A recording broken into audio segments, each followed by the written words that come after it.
Oregon State is back at practice after Saturday's big win over Wisconsin, but Mike Riley and a few Beavers took time today to reflect on the date, September 11th. Stephen Nelson was in Corvallis.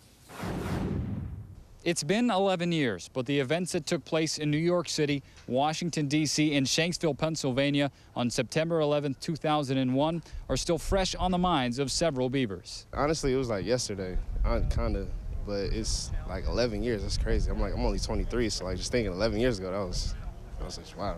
I mean, in history, that's pretty much, that was yesterday, you know, that wasn't very long ago at all. My mom had just woke me up. I was getting ready for school, and we were sitting down watching the news, and I don't think I went to school that day. I was at the office in San Diego, and, you know, had to go basically tell the team. That day in 2001 was especially emotional for two current Beavers, offensive lineman Colin Kelly and cornerback and New Jersey native Ryan Handford. We actually thought that my sister was on that plane, the one that crashed into the Pentagon. And then my grandmother, she worked right across the street, but luckily she was on a break at a coffee shop when all that happened. I found out from my mom like a couple days later. She had called me, she was like, yeah, like Bubby's fine, you know, your sister's fine. We thought she was coming out to California, and luckily she didn't get on a flight, so it was kind of hectic, especially with all my family back in New Jersey and whatnot. I actually have family in New York, so it kind of hit me a little differently. We're calling all my family. Actually, what was nerve-wracking, one of my uncles was actually trapped in the city at the time. I've been to New York,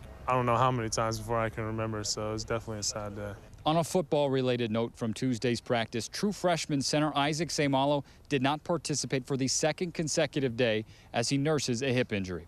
Reporting in Corvallis, Stephen Nelson, KEZI 9 Sports.